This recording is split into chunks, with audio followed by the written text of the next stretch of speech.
صل على سيدنا محمد وعلى آل سيدنا محمد كما صليت على إبراهيم وعلى آل إبراهيم في العالمين إنك حميد مجيد. أعوذ بالله من الشيطان الرجيم. بسم الله الرحمن الرحيم. يا بني إنها إن تك مثقال حبة من خردل فتكن في صخرة أو في السماوات أو في الأرض يأت بها الله إن الله لطيف خبير. يا بني أقم الصلاة وأمر بالمعروف وانهى عن المنكر واصبر على ما أصابك إن ذلك من عزم الأمور. ولا تصعر خدك للناس ولا تمش في الأرض مرحا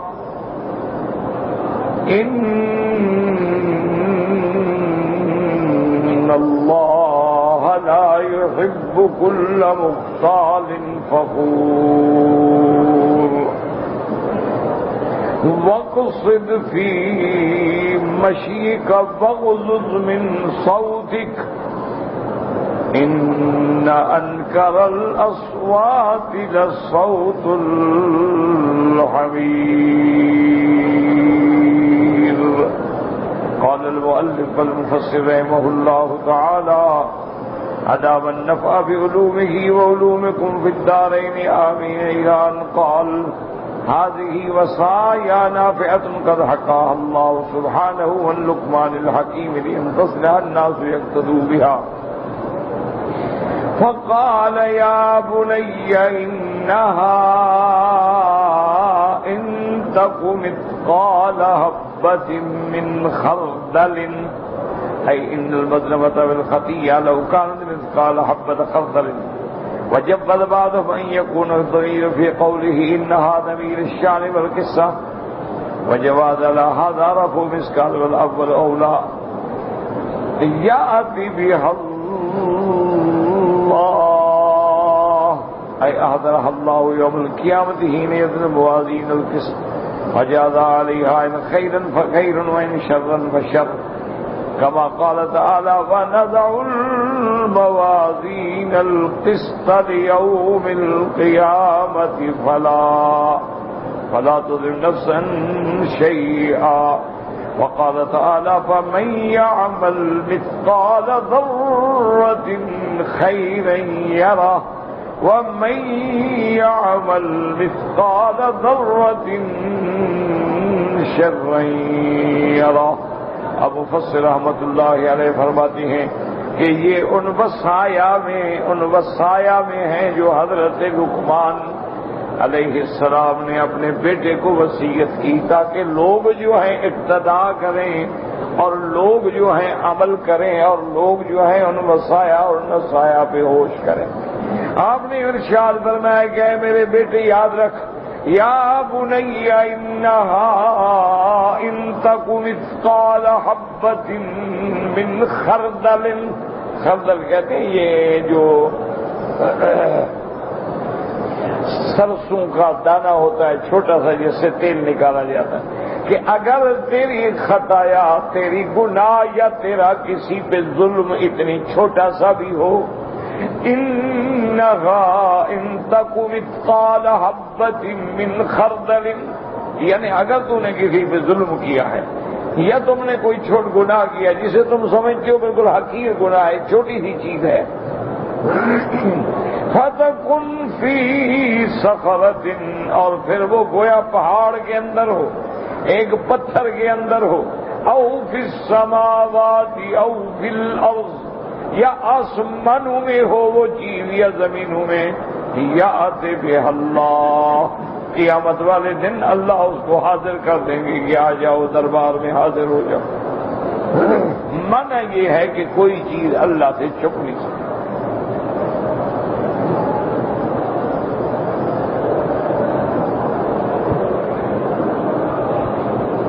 بعض اوقات انسان کسی کا مثلاً 1 ریال کھا گیا، چھوڑ یار 1 ریال کیا ہوتا ہے، معمولی چیز ہے، یا کسی نے کسی بندے کا گلہ کیا، گالی دی، کوئی یار چھوڑو کون سا بڑا گناہ ہو گیا، تو وہ سمجھا رہے ہیں کہ ایک تو گناہوں کو کبھی چھوٹا نہ سمجھنا، جیسے کہ میرے آقا رحمت دو عالم محبوب دو عالم صلی اللہ علیہ وسلم نے فرمایا، یا عائشہ ایاکی ومحقرات الذنوب، کہ عائشہ خبردار کبھی یہ نہ سمجھنا کہ گناہ چھوٹے ہیں، چھوٹا گناہ ہو یا بڑا گناہ ہو، ہمیشہ آگ جب جلائی جاتی ہے تو چھوٹی لکڑیوں کو لگتی ہے، وہ چھوٹی لکڑیوں کو لگ کے پھر بڑی لکڑی کو پکڑ لیتی ہے، تو اسی طرح تمہارے چھوٹے چھوٹے گناہ جو ہیں وہ بڑے بن جاتے ہیں۔ تو لہذا یہ نہ سمجھا کرو کہ جی کوئی گناہ کبیرہ ہے، جی گناہ صغیرہ ہے، وہ گناہ ہوتا ہے، آگ ہوتی ہے، چاہے وہ اتنا بڑا شعلہ ہو یا چنگاری ہو، جلانے کے لیے تو کافی ہو۔ اور یہ سمجھیں کہ میں نے اپنے محلوں میں چھپ کے، میں نے اپنے محلوں کے خانے میں بیٹھ کے گناہ کیا ہے، جہاں میرے ملازموں کو پتہ نہیں، میرے گھر والوں کو پتہ نہیں، کسی آنکھ نے نہیں دیکھا تو کسی کو کیا پتا۔ فرمایا بیٹا چاہے تم کسی پتھر کے اندر بھی چھپ جاؤ نا، اس پتھر کے اندر سوراخ کر کے چھپ جاؤ، یا آسمانوں اور زمینوں میں کسی جگہ بھی وہ چیز ہو، اللہ قیامت والے دن حاضر کریں گے کہ آ جاؤ دربار میں، آج میرا میزان عدل ہوگا اور فیصلہ ہوگا۔ اس لیے ہمیشہ ان چیزوں کا خیال رکھیں۔ یا بنی انہا ان تک مثقال حبۃ من خردل فتکن فی صخرۃ او فی السماوات او فی الارض یأت بہا اللہ، یعنی قیامت والے دن اللہ اس کو لائیں گے، اللہ اپنی دربار میں حاضر فرمائیں گے، اور اس دن میزان عدل ہوگا اور ہر چیز کا وزن ہوگا اور ہر چیز کی سزا اور جزا۔ اس لیے مفسر فرماتی ہیں کہ یہ وصایا نافع، ان المظلمۃ، تم نے کسی پہ ظلم کیا، او الخطیۃ، یا تم نے غلطی کی، گناہ کیا، لو کانت مثقال حبۃ خردل، وہ چاہے اتنا چھوٹی کیوں نہ ہو جیسے کسی سرسوں کا دانہ ہوتا ہے۔ بعض فرماتے ہیں ضمیر شان ہے، اور انہوں نے فرمایا مثقال ذر حبۃ، لیکن پہلی قرات جو ہے وہ زیادہ راجح ہے اور صحیح۔ یاتی بہا اللہ، کیا مانا احضرہ اللہ یوم القیامت، قیامت والے دن اللہ اس کو حاضر کریں گے۔ حین یضع الموازین، جب عدل کی میزانیں قائم کر دی جائیں گی، وجازا علیہا، اور اللہ اس پہ جزا دیں گے، اگر عمل اچھا ہے تو جزا بھی اچھی ملے گی، اور اگر عمل بھیڑا ہے تو جزا بھی بھیڑی ملے گی۔ وَنَضَعُ الْمَوَازِينَ الْقِسْطَ لِيَوْمِ الْقِيَامَةِ فَلَا تُظْلَمُ نَفْسٌ شَيْئًا، اللہ نے فرمایا ہم عدل کی میزان کھڑی کریں گے قیامت میں، کسی پر ذرے کے برابر بھی ظلم نہ کرنا، ورنہ ذرے ذرے کا قیامت والے دن حساب ہوگا۔ جیسے فرمایا فَمَن يَعْمَلْ مِثْقَالَ ذَرَّةٍ خَيْرًا يَرَهُ، جس نے ذرے کے برابر بھی بھلائی کی تو قیامت میں دیکھے گا، کیا مانا بدلہ ملے گا۔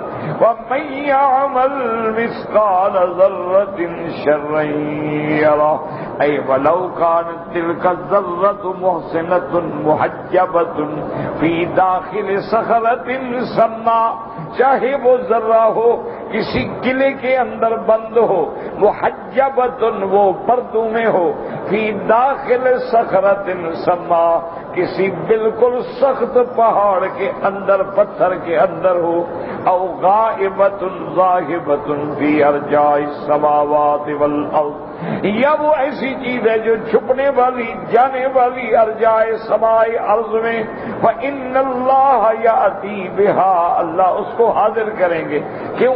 لأنہ لا تخفى علیہ خافیۃ، اس کے اوپر کوئی چیز چھپی ہوئی نہیں، ولا یعزب عنہ مثقال ذرۃ فی السماوات ولا فی الارض، اور ذرے کے برابر بھی کوئی چیز ان سے دور نہیں آسمانوں اور زمینوں میں، کیوں؟ ان اللہ لطیف خبیر، اے لطیف، لطیف العلم، بڑا باریک دین علم ہے اللہ کا، فلا یخفی علیہ الاشیاء وان دقت ولطفت وتزاءلت، اللہ کے آگے کوئی چیز نہیں چھپتی، چاہے وہ چیز کتنی باریک ہو، کتنی لطیف ہو، کتنی کمزور ہو۔ خبیر، اور جاننے والا، بدمیم النمل فی اللیل البہیم، کہ جب رات کے اندھیرے میں کوئی چیونٹی بھی پتھر پہ چلتی ہے وہ اس کے پاؤں کی آواز کو بھی جاننے والے ہیں۔ اللہ تبارک و تعالیٰ کے آگے کوئی چیز چھپی ہی نہیں ہے۔ اسی لیے مفسرین کرام رحمت اللہ علیہم نے قصہ سیدنا یوسف علیہ السلام میں لکھا ہے کہ جب امراۃ العزیز نے ظاہری انتظام کر لیے، محل کے دروازے بند کر لیے اور تمام دروازے لاک کر کے اپنے خاص کمرے میں لے کے آ گئی یوسف علیہ السلام کو، اور اس کے بعد اپنی خواہش کا اظہار کیا، تو حضرت یوسف علیہ السلام نے فوراً فرمایا معاذ اللہ انہ ربی احسن مثوائی انہ لا یفلح الظالمون۔ حضرت یوسف علیہ السلام نے فرمایا کہ امراۃ العزیز تم کیا چاہتی ہو؟ اللہ کی پناہ مانگتا ہوں میں ایسے کام سے، اللہ تبارک و تعالیٰ نے مجھے ٹھکانہ دیا، اللہ نے میرے رہائش کا اعلیٰ انتظام کیا، اور اب میں اپنی جان پہ ظلم کروں کبھی ظالم پھلا نہیں پا سکتے۔ گناہ کرنا جو ہے گویا اپنی جان پہ ظلم کرنا ہے، اسی لیے اولیاء اللہ کہتے ہیں کوئی بندہ آگ کا انگارہ لے کے اپنے نفس کو نہیں جلاتا، لیکن جب گناہ کرتا ہے بھول جاتا ہے کہ میرا یہی جسم جو ہے جہنم کی آگ میں جلے گا۔ تو ہر چیز کا خیال رکھیں، یہ نہ سمجھا کریں کہ یہ معمولی گناہ ہے یا بڑا گناہ ہے، یہ چھوٹے گناہ ہی تو بڑے گناہ کا سبب بنتے ہیں، چھوٹے گناہ جو ہیں یہ ذریعہ بنتے ہیں بڑے گناہوں کا۔ اب دیکھیں نا، پہلے تو آدمی کسی غیر محرم عورت کو دور سے دیکھتا ہے، اگر وہ جمال ہے، خوبصورتی ہے، پھر ادھر قدم بڑھاتا ہے، پھر قریب جاتا ہے، پھر جا کے بات کرتا ہے، پھر بات کرنے کے بعد تعلقات پیدا کرتا ہے، انجام جو ہے پھر وہ گناہ ہوتا ہے۔ اس لیے ہمیشہ یاد رکھیں، حضرت سلیمان علیہ حضرت لقمان نے اپنے بیٹے کو نصیحت کی کہ بیٹا اللہ کے دربار میں چھوٹی ہو یا بڑی ہر چیز پیش ہو۔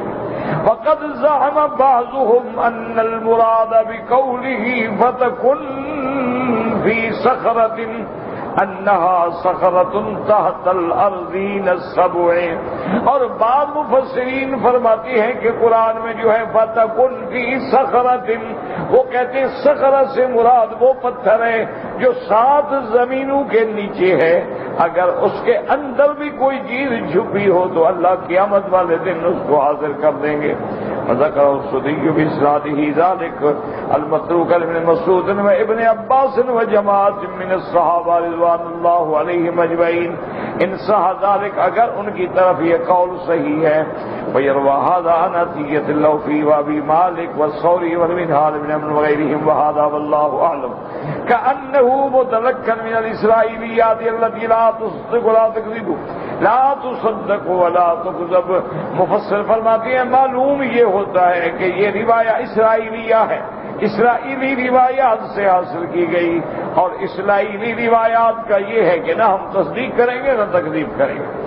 ان المراد ان هذه الحبة في حكارتها، لو كانت داخل صخرة فإن الله سيبديها ويظهرها بلطيف علمه. اب مفسر فرماتا ہے کہ مراد کیا ہے، معنی کیا ہے، خلاصہ کیا ہے کہ اگر یہ تھوڑا سا دانہ باوجود کمزور صغیر حقیر ہونے کے کسی پتھر کے اندر بھی ہو تو اللہ اس کو ظاہر کر دیں گے، کیونکہ اللہ تبارک و تعالیٰ کے علم کے آگے کوئی چیز چھپی ہوئی نہیں ہے. اللہ تبارک و تعالیٰ ہر چیز کے دیکھنے والے ہیں. اللہ تبارک و تعالیٰ عالم الغیب والشہادہ، ہر ظاہر ہر باطن ہر چیز کے جاننے والا اسی کی ذات ہے. کما قال الامام احمد حدثنا حسن بن موسیٰ قال حدثنا ابن لہیۃ قال حدثنا دراج عن ابي الهيثم عن ابي سعيد الخدري رضي الله تعالى عنه عن رسول الله صلى الله عليه وسلم قال لو أن أحدكم يعمل في صخرة سماء ليس لها باب ولا قوة لخرج عمله للناس كائنا ما كان. حضرت ابی سعید خدری رضی اللہ تعالیٰ عنہ روایت فرماتے ہیں کہ حضور پاک رحمت دو عالم صلی اللہ علیہ وسلم نے فرمایا کہ اگر تم میں کوئی بندہ کسی ایسی جگہ کے چھپ کے اپنا عمل کرے کہ کوئی روشن دان نہیں، کوئی کھڑکی نہیں، کوئی دروازہ نہیں، ہر طرف سے بند ہے، کوئی دیکھنے والا نہیں، لیکن وہ تمہارا عمل جو ہے لوگوں کے سامنے ظاہر ہو کے رہے گا. اگر اچھا عمل کرتے ہو، دیکھو رات کو تہجد آدمی گھر میں پڑتا ہے، لیکن الحمدللہ کچھ عرصے کے بعد ہر بندہ کہتا ہے بھی فلاں تہجد گزار ہے، ماشاءاللہ شب بیدار. اگر کوئی آدمی گناہ کرتا ہے، کسی نے گناہ کرتے ہوئے نہیں دیکھا ہے، لیکن چند دنوں کے اندر ہر آدمی کہتا ہے یہ عیاش ہے، بدماش ہے، زانی ہے، شرابی ہے، ایسا ہے، حالانکہ اس کو کسی نے نہیں دیکھا شراب پیتے ہوئے. تو عمل اچھا کریں وہ بھی ظاہر ہو کے رہے گا، عمل بھیڑا کریں وہ بھی ظاہر ہو کے رہے گا، وہ کبھی چھپ نہیں سکتا ہے کوئی عمل بھی آپ کریں.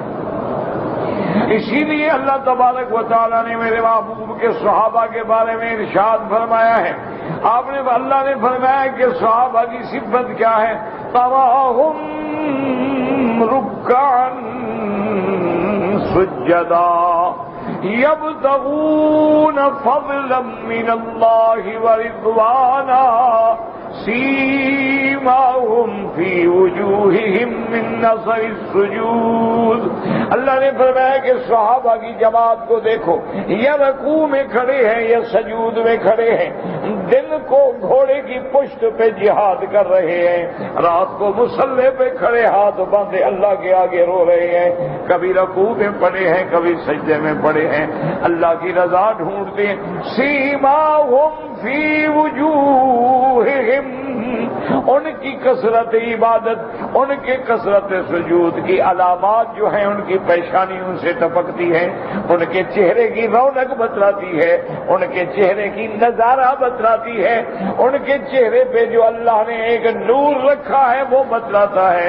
من اثر السجود، وہ رات کی عبادت کے اثرات ان کے چہروں سے واضح ہوتے ہیں کہ یہ اللہ کے آگے جاگنے والا بندہ. تو ہمیشہ یاد رکھیں عمل صالح جو ہے وہ بھی ظاہر ہو جاتا ہے اور عمل خبیث جو ہے وہ بھی ظاہر ہو جاتا ہے. اس لیے علماء کہتے ہیں کہ اگر دیکھنا ہو تو وہ بڑا آسان طریقہ ہے کہ ایک آدمی مثلا رات کو عشاء کی نماز پڑھ کے اللہ کا ذکر کر کے سوتا ہے، تہجد میں اٹھتا ہے، تہجد پڑھتا ہے، اللہ کے آگے روتا ہے، گڑ گڑاتا ہے، ذکر کرتا ہے، دعائیں کرتا ہے، اس کے چہرے پر صبح میں تر و تازگی اور نشاط اور ایسے محسوس ہوگا کہ اس کا چہرہ گلاب کے پھول کی طرح کھلا ہوا. اس کے مقابلے پہ اگر ایک بندے کی رات شراب میں، زنا میں، شباب میں، عیاشیوں میں گزری ہے، صبح جب اٹھے گا تو چہرہ بے نور ہوگا، معلوم ہوگا کہ لعنت برس رہی. تجربہ کر کے دیکھو. یہ ضروری نہیں ہوتا ہے کہ رنگ کالا ہے یا گورا ہے یا گندمگون ہے، عبادت کا اپنا ایک رنگ ہے نرالا۔ اسی لیے آپ دیکھیں کہ اولیاء اللہ کی صحبت میں بیٹھے، ان کے چہرے پہ اللہ نے ایسی کشش رکھی ہوتی ہے۔ اسی لیے قیامت میں بھی تو یہی ہوگا نا، اللہ فرماتے ہیں وجوہ یومئذ مسفرۃ ضاحکۃ مستبشرہ، بعض چہرے ایسے ہوں گے جو ماشاءاللہ بالکل خوشنما اور ہنستے ہوئے، مسکراتے ہوئے اور کھلے ہوئے، اور بعض چہرے بوجوہ یومئذ علیہا غبرہ، اور بعض چہرے ایسے ہوں گے جن پہ غبار ہوگا، مٹی ہوگی اور راکھ پڑی ہوئی ہوگی۔ تو مومن کا چہرہ اس طرح ہوگا اور کافر کا چہرہ اس طرح، دنیا میں چاہے کتنا خوبصورت ہو۔ بالکل یعنی یہ واضح بات ہے۔ آپ دیکھیں مثلا ایک آدمی جوا کھیلتا ہے اور جواری کو دیکھیں، دور سے بندہ بتلائے گا یہ جواری ہے۔ ایک آدمی نشہ کرتا ہے، شراب کا، افیون کا، چرس کا، بھنگ کا، ہیروئن کا، اللہ ان لعنتوں سے ہر مسلمان اور ان کی نسلوں کو بچائیں۔ آپ دور سے دیکھیں گے یار یہ دیکھو کوئی نشئی ہے بیچارہ، کوئی بھنگی چرسی معلوم ہوتا ہے، نظر آتا ہے۔ اسی طرح سے آپ دیکھیں کہ ایک آدمی ہے، وہ نمازی ہے، پرہیزگار ہے، متقی ہے، اللہ سے ڈرنے والا ہے، آپ نہ بھی جانتے ہو، آپ کہیں گے یار بندہ معلوم ہوتا ہے اللہ والا ہے، آپ نہیں جانتے اس کو۔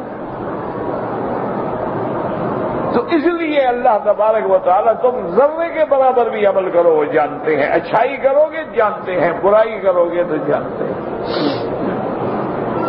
اسی لیے علماء کہتے ہیں اس کی ایک اور مثال ہے، اللہ اکبر، واقعہ آیا ہے تاریخ میں کہ ایک بندہ، ایک نوجوان ماشاءاللہ اللہ نے اس کو حسن و جمال عطا فرمایا۔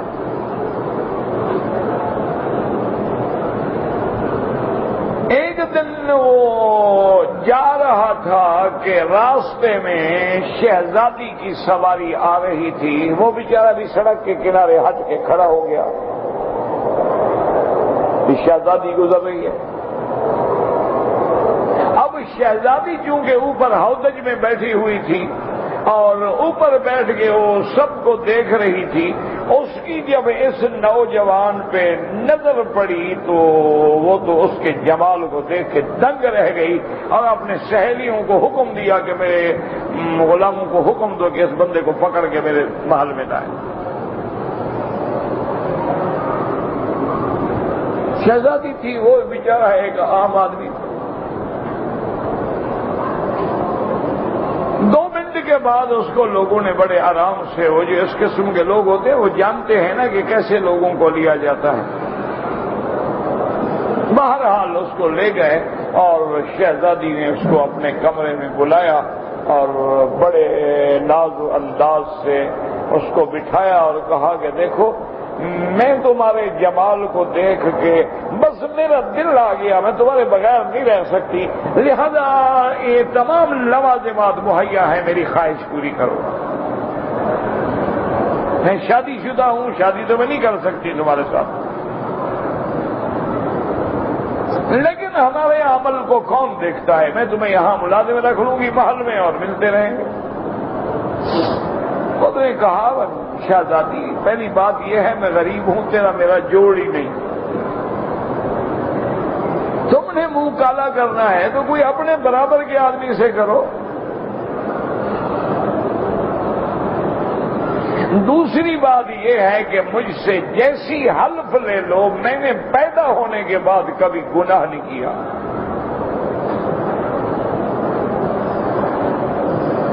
تو مجھے امتحان میں نہ ڈالو، خدا کے لیے مجھے معاف کر دو، میں آپ کے دروازے پہ، محل پہ چوکیدار بن کے رہنے کے لیے تیار ہوں، ہر غلامی کرنے کے لیے، لیکن میں زنا نہیں کروں گا۔ کہا تم کیا سمجھتے ہو، میرا حکم ہے یہ، اب تم محل میں ہو، قید ہو، نہ تم باہر نکل سکتے ہو، نہ بھاگ سکتے ہو، نہ جا سکتے ہو، جب تک کہ میری خواہش پوری نہ ہو۔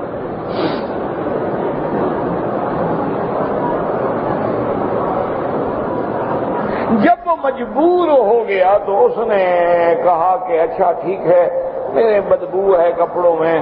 انہوں نے کہا یہ تو کوئی مسئلہ نہیں، 1 منٹ میں جوڑا دیا، کہا جاؤ حمام میں چل جاؤ، غسل کرو، اچھے کپڑے پہنو، پرفیوم چھڑکو اور پھر بعد میں آ جانا۔ انہوں نے کہا میں نے جا کے اور میری عقل میں کچھ نہ آیا، میں وہاں فرش پہ بیٹھ گیا، پیشاب کیا، پخانہ کیا، سارا اٹھا کے اپنے بدن کو، اپنے کپڑوں کو مل کے، کپڑے پہن کے، گندگی لگا کے بہ رہا ہے، اور تو کمرہ بدبو سے بھر گیا۔ وہ پاگل ہے، نکالو بدبخت کو۔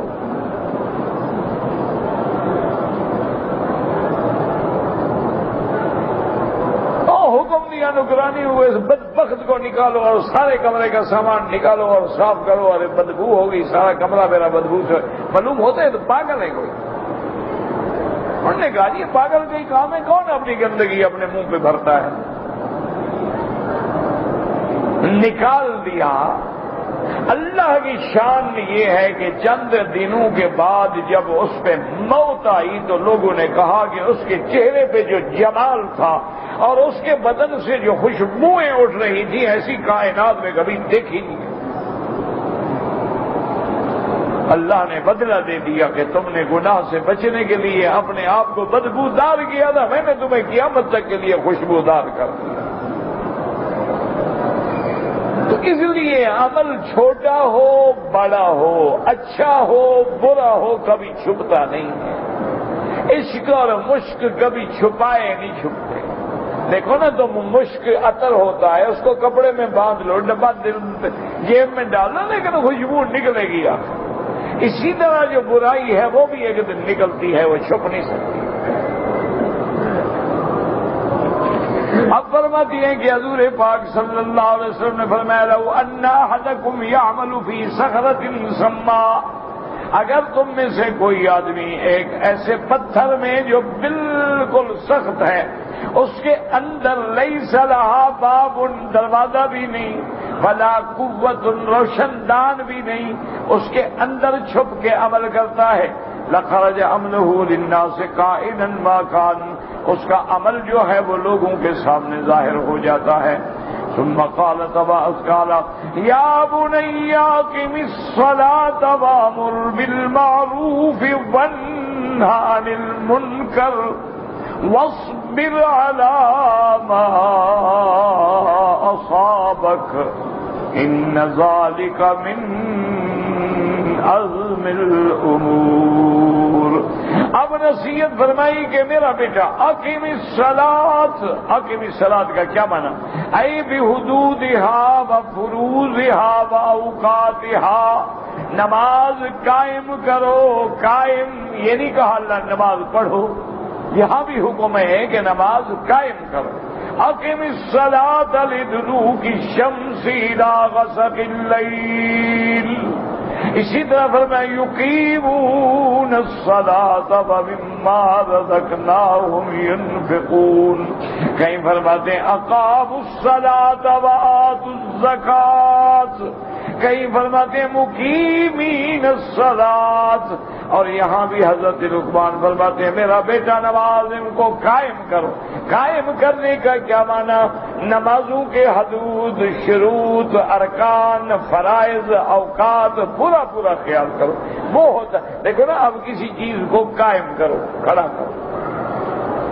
اب کھڑا تب ہوگا جب سیدھا ہو، یوں ہو تو نہیں کھڑا ہو سکتا، یوں ہو نہیں کھڑا ہو سکتا، یوں ہو نہیں کھڑا ہو سکتا، یوں ہو نہیں کھڑا ہو سکتا، تب کھڑا ہوگا جب سیدھا ہو۔ تو نماز قائم کرنے کا معنی یہ ہے کہ اس کے تمام فرائض، شروط، واجبات، ارکان کا پورا پورا خیال کرو، نماز کو ہر حال میں قائم کرو۔ وَأَمُرْ بِالْمَعْرُوفِ، بھلائی کا کاموں کا حکم دو، وَانْهَ عَنِ الْمُنْكَرِ، اور برائیوں سے روکو، بِحَسْبِ طاقتِكَ وَجُهْدِكَ، جتنی تیری طاقت ہے۔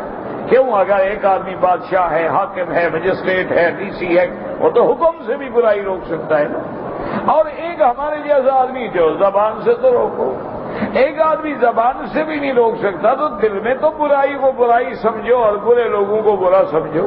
اس لیے حضور پاک صلی اللہ علیہ وسلم نے فرمایا من استطاع منکم من رأى منکم منکرا فلیغیرہ بیدہ. تم میں سے کوئی بندہ منکر کو دیکھے قوت سے مٹا ڈالو. بادشاہ ہو، گورنر ہو، علاقے کے حاکم ہو، برائی ہوتی ہے، گناہ ہوتا ہے، مٹا دو. فَإِن لَّمْ يَسْتَطِعْ فَبِلِسَانِهِ. اور اگر تمہیں طاقت نہیں تو زبان سے برائی کو روکو، اور یہ بھی نہیں کر سکتے ہو إِن لَّمْ يَسْتَطِعْ فَبِقَلْبِهِ. پھر دل میں اس برائی کو برائی سمجھو. ذَلِكَ أَضْعَفُ الْإِيمَانِ أو كما قال النبي صلی اللہ علیہ وسلم. یہ ایمان کی کمزور ترین شکل ہے. اچھا، دل میں برا سمجھنے کا کیا معنی؟ یہ معنی نہیں ہوتا کہ جیسے آپ کہیں نہیں بالکل شراب بری چیز ہے، بہت گندی، اور یہ پلیگ چیز ہے، اور یہ بڑی بدبودار چیز ہے، اور یہ زنا توبہ توبہ توبہ، اور یہ بہت بڑی چیز. لیکن جو لوگ زنا کرتے ہیں، شراب پیتے ہیں، ان کے ساتھ تمہاری دوستی ہے تو برا کیسے سمجھتے ہو؟ جس کو آدمی برا سمجھتا ہے اس کی تو گلی میں بھی نہیں گزرتا. جس چیز کو آدمی برا سمجھتا ہے ادھر نظر اٹھا کے بھی نہیں دیکھتا. تو اگر تمہارا ان لوگوں سے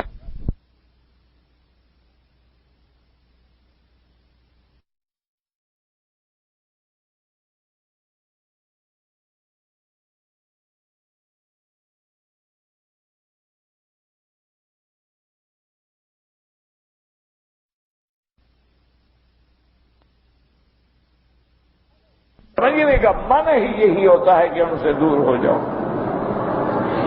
وَاصْبِرْ عَلَىٰ مَا أَصَابَكَ. اور جب تم بھلائی کا حکم دو گے، برائی سے روکو گے تو لوگ مقابلہ تو کریں گے. یہ تو نہیں کہ معاف کر دیں، پھر ڈنڈے تو کھانے پڑیں گے، مار بھی کھانی پڑے گی. پھر برداشت کرو جو تکلیف پہنچی. اس کے بعد فرما دیا لمن الامر بالمعروف والناہی عن المنکر لا بد ان ینالہ من الناس اذى.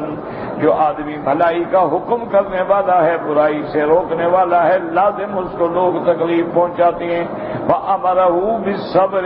حکم دیا کہ پھر اس کو چاہیے کہ صبر کرے، برداشت کرے. ان ذلک من عزم الامور. ان الصبر، صبر کرنا لوگوں کی تکلیف پہنچانے پہ یہ بڑی بڑی عظیم بات ہے، عظیم شان والی بات ہے. وَلَا تُصَعِّرْ خَدَّكَ لِلنَّاسِ وَلَا تُصَعِّرْ خَدَّكَ لِلنَّاسِ وَلَا تَمْشِ فِي الْأَرْضِ مَرْحًا. اور فرمایا بیٹا جب کسی سے بات کرو تو رخ چڑھا کے بات نہ کرو، تیوری چڑھا کے بات نہ کرو، منہ پھیر کے بات نہ کرو، متکبر بن کے بات نہ کرو، پوری توجہ سے بات سنو.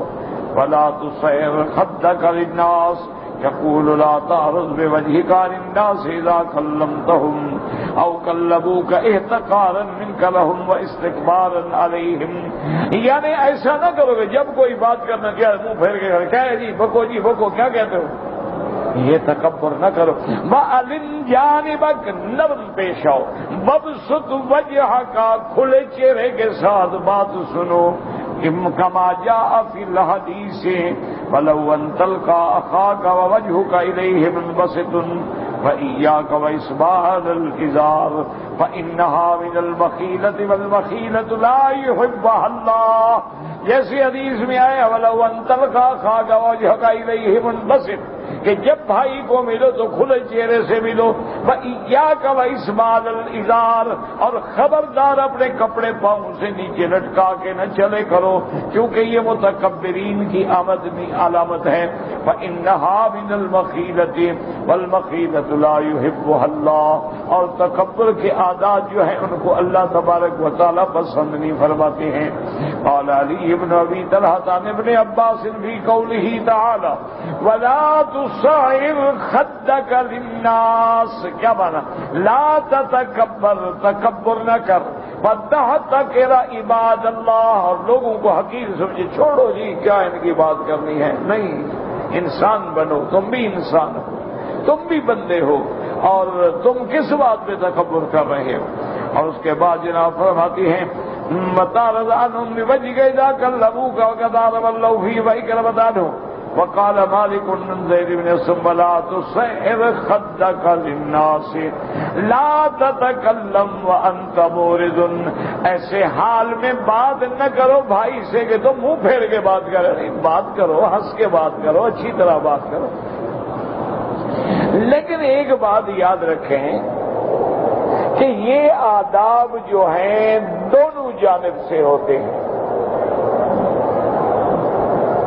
جیسے آدمی نے کوئی بات کی تو آپ کا فرض ہے کہ ہنس کے بات کریں، وہ پوری توجہ سے بات سنیں، نرمی سے بات کریں، لیکن اس کی بھی ذمہ داری ہے کہ وہ دیکھے کہ یہ وقت بات کرنے کا ہے یا نہیں۔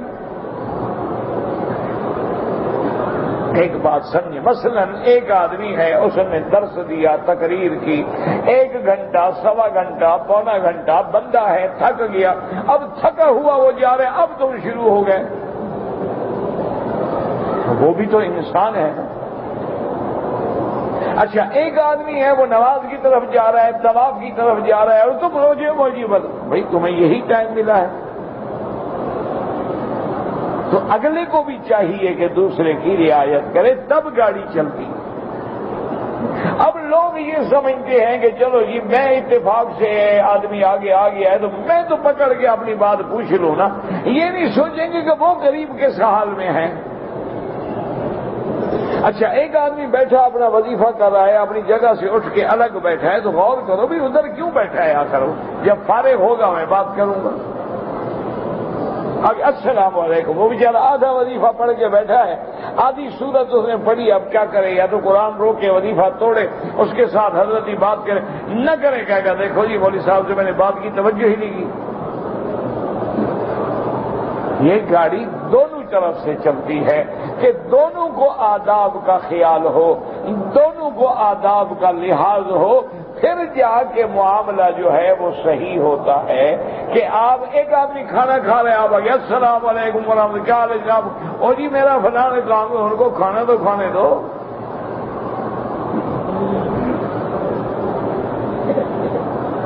وہ بیچارے کھانا کھا رہے ہیں، اب تم آ کے کھڑے ہو گئے، او جی میرا فلاں کام ہے، وہ کہہ گئے یار بیٹھو، او جی کیا بیٹھنا ہے، میں بڑا پریشان ہوں، بھائی تو آخر وہ بھی تو غریب مصروف ہے نا۔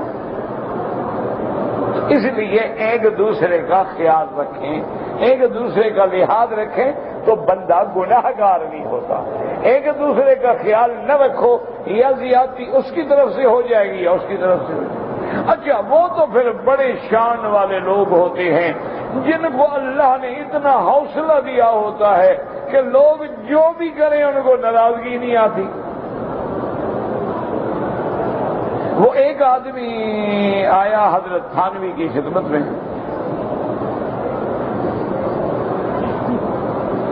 آگے ملا، السلام علیکم، ملا، خیریت آپ نے پوچھی، بھائی کیسے آئے، انہوں نے کہا حضرت بس زیارت کے لیے آیا تھا۔ ٹھیک۔ تھوڑی دیر کے بعد کچھ بندے آئے جنہوں نے آپ سے کچھ لکھوانا تھا، پتہ نہیں کوئی دعا لکھوانی تھی، طویل لکھوانا تھا، اللہ عالم، تو اس کو بھی شامت آئی، ہوئے کہا جی مجھے بھی لکھ دیں۔ انہوں نے کہا ابھی تم نے کہا زیارت کے لیے آیا ہوں، ابھی تمہیں کام بھی یاد آئی ہے، کیا باتیں کرتے ہو، کیوں ہٹ جاؤ، ابھی تم مجھے زیارت کے لیے آئے تھے، اب تمہیں کام کا کیا پڑ گئی ہے، زیارت ہو گئی، السلام علیکم، خلاص جاؤ۔ خیر وہ بیچارہ چلا گیا۔ اس کے بعد وہ آیا حضرت حسین احمد مدنی رحمت اللہ علیہ کی خدمت میں، آگے ملا حضرت کو، آپ کھڑے ہوئے تھے اور آپ نے دیکھا کہ بیچارہ تھکا ہارا ہے، آپ نے کہا حضرت بیٹھو، یہ آپ کے کپڑے بڑے میلے کچیلے ہو رہے ہیں، یہ میری چادر باندھ لو، یہ اپنے کپڑے مجھے اتار کے دے دو تاکہ ہم کپڑے آپ کے دھلوا دوں۔ اور حمام ہے، بالٹی بھری ہوئی ہے، پانی رکھا ہوا ہے، وہاں تخت پڑا ہوا ہے، آرام سے بیٹھ کے غسل بھی کر لو۔ کپڑے دھلوائے، غسل کیا۔ انہوں نے کہا جی میں نے حضرت مدنی سے ملنا ہے۔ کہا بھائی حضرت مدنی سے بھی مل لینا، پہلے اللہ کے بندے تھکان تو اتار لو۔ اب جناب نہا دھو کے ذرا ہوش میں آ گیا، چائے پلائی، پاپے کھلائے، اس کے بعد جناب جب فارغ ہو گئے تو فرمایا ہاں حضرت کیا چاہتے ہو؟ انہوں نے کہا حسین احمد تو مجھے کہتے ہیں. انہوں نے کہا آپ بدلیے.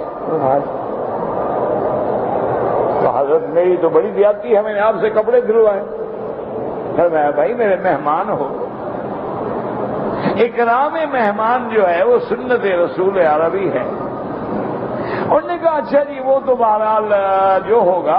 مجھے سمجھ نہیں آئی، میں گیا تھا تھانہ بھون، وہاں حضرت تھانوی نے تو مجھے جناب پاؤں نہیں زمین پہ ٹکنے دیے، نکال دیا وہاں سے. بعد میں ڈانٹ دیتی ہیں کہ تم نے ایسے کیوں بیٹھے، ایسے کیوں کھڑے ہو، سیدھا کیوں نہیں بیٹھے ہو، گلاس صحیح کیوں نہیں پکڑا ہے، انگلی اندر کیوں ڈالی ہوئی ہے. وہاں تو کوئی امتحان لگا ہوا ہے، وہ پیر ہے، تھانے دار ہے. اور یہاں تو نرمی ہی نرمی ہے، چائے پلا رہے ہیں، پاپے کھلا رہے ہیں، کپڑے دھلوا رہے ہیں اور ہنس رہے ہیں. تو یہ آپ بھی پیر ہیں وہ بھی پیر ہے، مجھے سمجھ ہی نہیں آئی بات.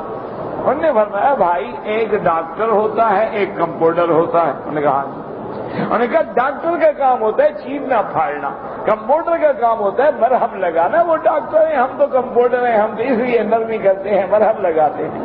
وہ تو اندر کی گندگی نکالتے ہیں، اس لیے آپ کو چبھتا ہے. تو اس لیے ہمیشہ یاد رکھا کرو کبھی علماء کسی کو ڈانٹتے ہیں تو اسے ڈانٹنے میں کوئی حکمت ہوتی ہے چھپی ہوئی، اور کبھی کسی کو ہنس کے ملتے ہیں تو کوئی وجہ ہوتی. اس لیے فوراً نہ آدمی ناراض ہو جائے کہ دیکھو جی اس کے ساتھ ایسا کیا اور میرے ساتھ ایسا کیا. یہ بھی تربیت دینے کا ایک انداز ہوتا ہے. اور اس کے بعد جناب فرماتے ہیں وَلَا تُصَعِّرْ خَدَّكَ لِلنَّاسِ إِذَا تَتَكَلَّمْ وَأَنْتَ مُعْرِضٌ.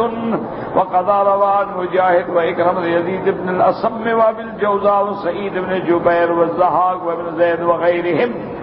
وقال ابراہیم النخعی یعنی بذالک تشدق فی الکلام. تشدق کہتے ہیں منہ کھول کے زور سے ڈانٹ دینا.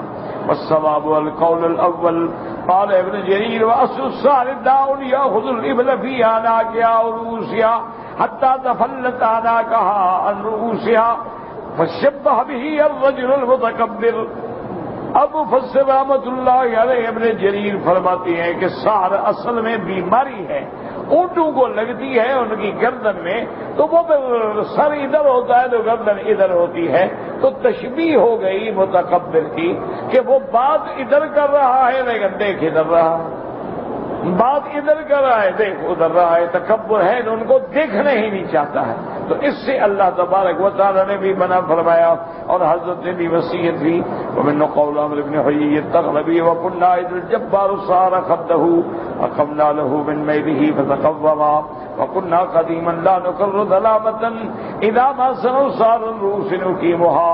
اب مفسر رحمت اللہ علیہ حضرت لقمان علیہ السلام کی وصایا کو ذکر فرماتے ہیں. اللہ ہمیں بھی عمل کرنے کی توفیق دے. کہتے ہیں جی کہ لفظ فقہ کا معنی کیا ہے؟ فقہ کا معنی سمجھ بوجھ تفقہ. اللہ کے قرآن میں موجود ہے لِيَتَفَقَّهُوا فِي الدِّينِ. طَائِفَةٌ لِيَتَفَقَّهُوا فِي الدِّينِ، تاکہ ایک جماعت حضور کے ساتھ رکی رہے اور دین سنے، دین کو سمجھے، اور جب باقی ساتھی واپس آ جائیں تو ان کو دین کی بات سمجھائے. اسی لیے مانا ہوتا ہے کہ اب ایک حدیث مبارک تو آ گئی. حضور نے فرمایا، حضور صلی اللہ علیہ وسلم نے، میرے آقا نے فرمایا، یہ حدیث صحیح ہے کہ لا تشرقوا ولا تغربوا. حضور نے فرمایا کہ جب تم لوگ اپنے بول و براز کے لیے، پیشاب وغیرہ کے لیے جاؤ تو نہ مشرق کی شرقو او غربو، لا نہیں شرقو او غربو، یا رخ اپنا مشرق کی طرف کرو یا مغرب کی طرف کرو،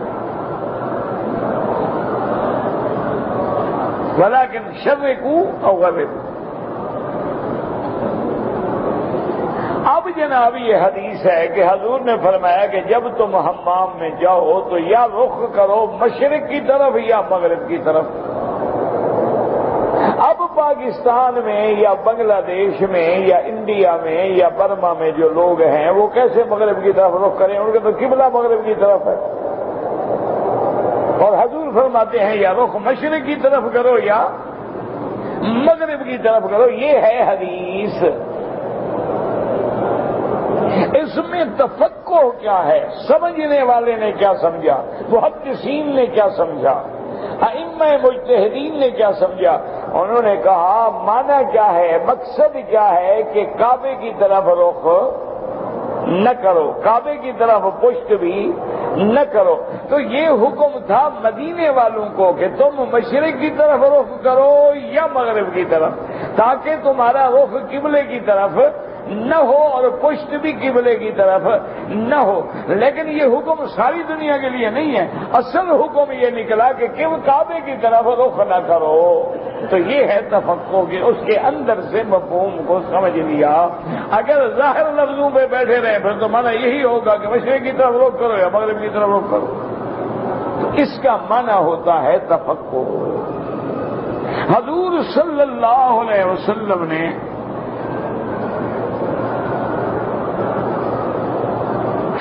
رضی اللہ تعالی عنہ کو حکم دیا کہ فلاں شخص جو ہے معبور، اس کو جا کے فضل بونے کا ہو، اس کی گردن اڑا دو کہ نبی کے گھر میں جب میں نہیں ہوتا تو وہ میرے گھر میں آتا ہے. حضرت علی چل پڑے اور آئے تو دیکھا کہ ایک کنویں کی منڈیر پہ بیٹھا ہے. حضرت علی کو دیکھا، حضرت علی نے تلوار نکالا اور وہ بندہ ڈر کے مارے جو گرا نہ تو تھی تو چادر نہ، اس زمانے میں پاجامہ یا شلوار تو ہوتی نہیں تھی، وہ چادر بھی بیچارے کی گلے میں جا پڑی. حضرت علی نے دیکھا وہ بندہ تو مرد ہی نہیں، وہ تو نامرد ہے، وہ تو خسرا ہے بیچارہ. حضرت میں اٹھو بس کپڑے پہنو جاؤ بھاگ جاؤ. اب اللہ کے نبی کا حکم ہے کہ اس کو قتل کر دو. حضرت علی فرماتے ہیں بھاگ جاؤ. تو یہ تفقہ ہے کہ حضرت علی سمجھ گئے کہ حضور کے قتل کا حکم دینا تھا غیرت کی وجہ سے کہ یہ بندہ میری بیوی کے پاس آتا ہے جب میں نہیں ہوتا، میرے گھر میں اکیلے آتا ہے.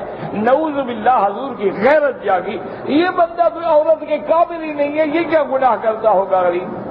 تو جب وہ وجہ نہیں رہی تو میں قتل کیوں کروں. تو یہ تفقہ ہے. حضرت علی جب واپس آئے حضور نے پوچھا کہ ہاں کیا ہوا؟ اس نے کہا یا رسول اللہ وہ بیچارہ تو غریب مرد ہی نہیں ہے، وہ تو ہی گرا ہے غریب. وہ تو میں نے تلوار نکالی تو وہ تو گرا تو میں نے دیکھا اس کے پاس تو ہے ہی نہیں جو مرد کے پاس عید ہے. آپ نے کہا احسن تھا، تم نے بہت اچھا کیا، تم نے بہت اچھا کیا کہ ایک آدمی کے قتل سے ہم بچ گئے. تو یہ تفقہ ہے. ایک عورت نے آ کے اعتراف کیا زنا کا، حاملہ بھی زنا تھی، پیٹ واضح ہو چکا تھا، اس نے اعتراف کیا. حضرت عمر نے حکم دے دیا کہ بھئی چونکہ یہ معترف بھی زنا ہے کہ اس نے اقرار کیا ہے کہ میں نے زنا کیا ہے اور حمل بھی واضح ہے، عورت بھی شادی شدہ ہے، حضرت نے حکم دیا کہ رجم کر دو. حضرت علی رضی اللہ تعالی عنہ کو پتہ چلا، اب دوڑے اور بھاگے اور آپ نے فرمایا حضرت عمر بلاؤ اس عورت کو، جلدی کرو واپس کرو اس کو. عورت کو بلا لیا. آپ نے فرمایا کیا بات ہے، آپ نے کیسے حکم دے؟ انہوں نے کہا بھی حاملہ بھی زنا ہے، زانیہ ہے، پیٹ واضح ہے، بچہ پیٹ میں ہے، وہ کہتی ہے میں نے زنا کیا ہے. تو اب رجم جاری کرنے میں کیا مانے؟ اس نے کہا عمر کیا بات کر رہے ہو، اس نے زنا کیا ہے، جو بچہ پیٹ میں ہے اس نے تو کوئی جرم نہیں کیا، وہ کیوں رجم میں مارا جائے؟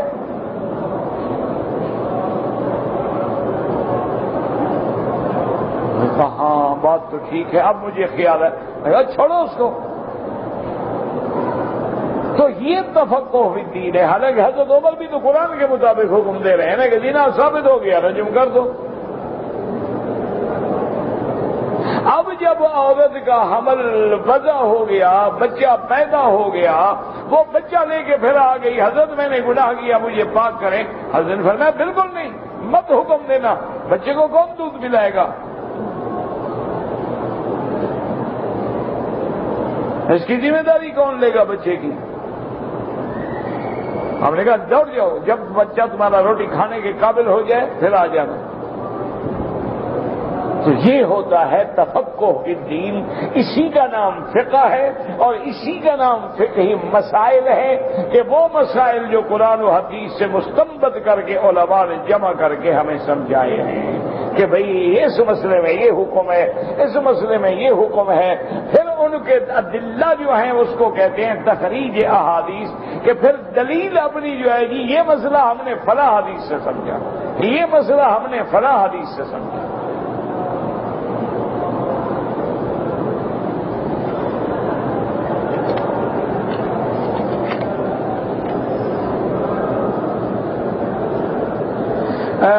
عورتوں کے لیے احرام میں یہ ہے کہ وہ چہرے پر کپڑا نہ لگنے دیں، لیکن آج کل مرد بہت زیادہ ہے کپڑا لٹکا دیں تاکہ پردہ بھی رہے اور چہرے کو لگے۔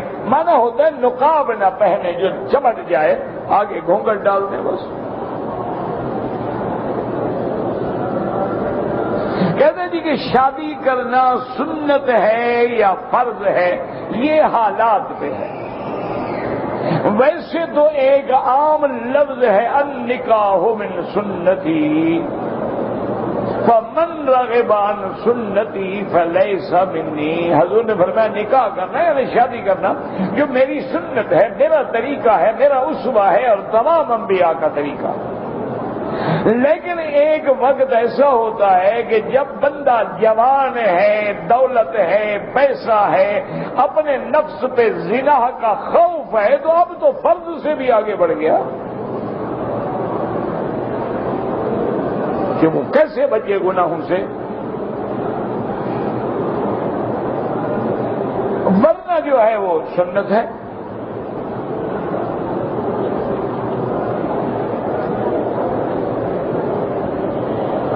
یزید کا دور حکومت بتائیں، تاریخ پڑھیں۔ یہ کوئی قرآن حدیث کا مسئلہ ہے کہ میں تاریخ بتانے بیٹھ جاؤں؟ آپ تاریخ اٹھا کے پڑھ لیں، کتابوں میں لکھا ہوا ہے۔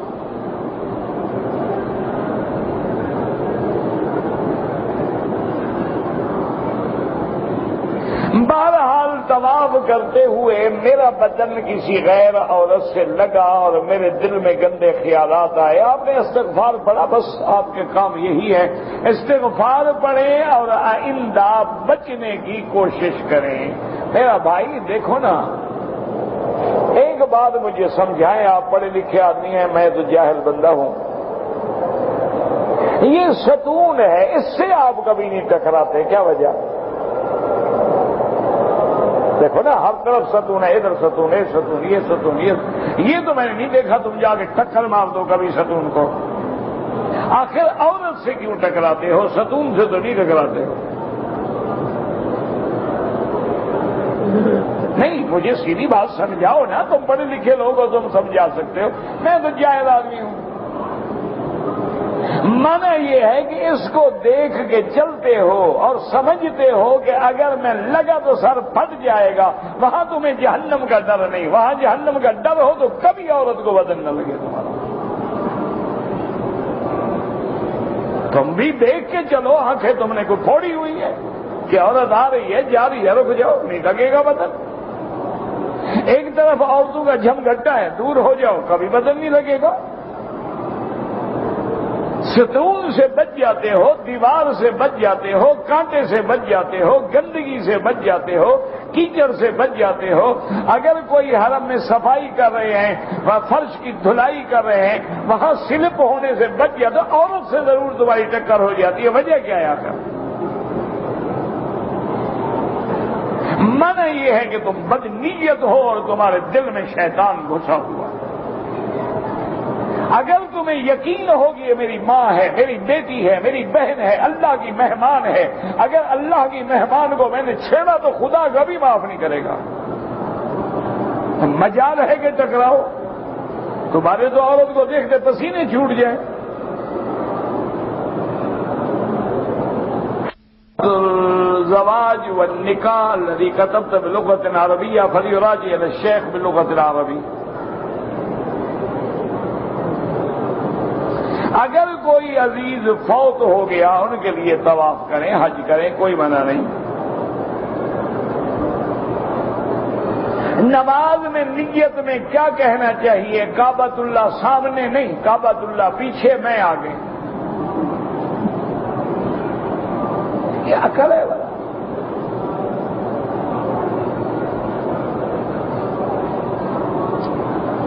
اللہ ہدایت دے. کعبے کی طرف رخ ہے، بس اللہ اکبر. اور کیا کہنا چاہیے؟ سامنے یا آگے یا دائیں یا بائیں یا پیچھے.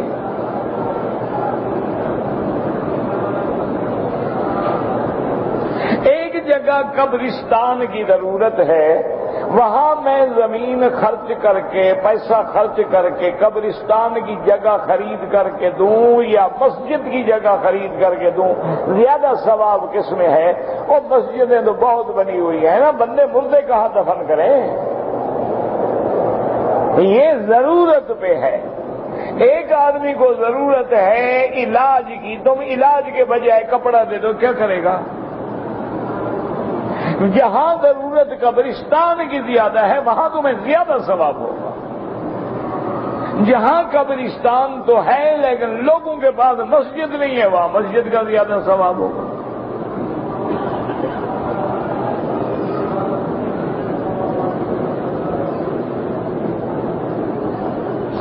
میں نے اپنے دوست کو 10,000 روپیہ دیا تھا کہ تم چھوٹے بھائی کی شادی کرنے کے لیے دیا تھا، یعنی تو اس کا بھائی مر گیا، تمہارا تو قرضہ ہے، تم اپنا قرضہ واپس ہو. بھائی مر جائے یا زندہ ہے، تمہارا بھائی سے کیا تعلق؟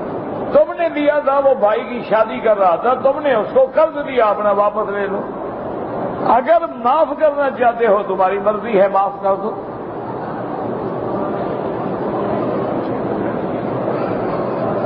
جو لوگ زندہ ہیں ان کے لیے دعا کرو کہ اللہ ان کو عمرہ طواف نصیب کرے، وہ اللہ خود کریں گے، تم اپنے لیے کرو. تسبیح پہ جو ہے ذکر نہیں کرنا چاہیے، ٹھیک ہے، نہ کیا کرو. ہم تو نہیں لڑتے، ہم نے کبھی کہا ہے کہ ضرور کیا کرو، ہم نے تو کبھی نہیں کہا.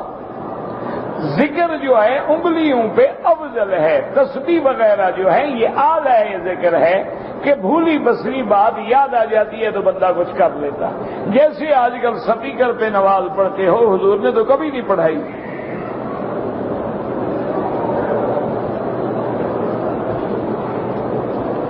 ربنا تقبل منا انك انت السميع العليم وتب علينا انك انت التواب الرحيم. اللهم فرج هم المهمومين، نفس كرب المكروبين، واقض الدين عن المدينين، واشفنا واشف مرضانا ومرضى المسلمين. اللهم اجعل لنا وللمسلمين من كل هم فرجا ومن كل ضيق مخرجا ومن كل بلاء عافيا. وصلى الله تعالى على خير خلقه سيدنا محمد وعلى آله وأصحابه أجمعين.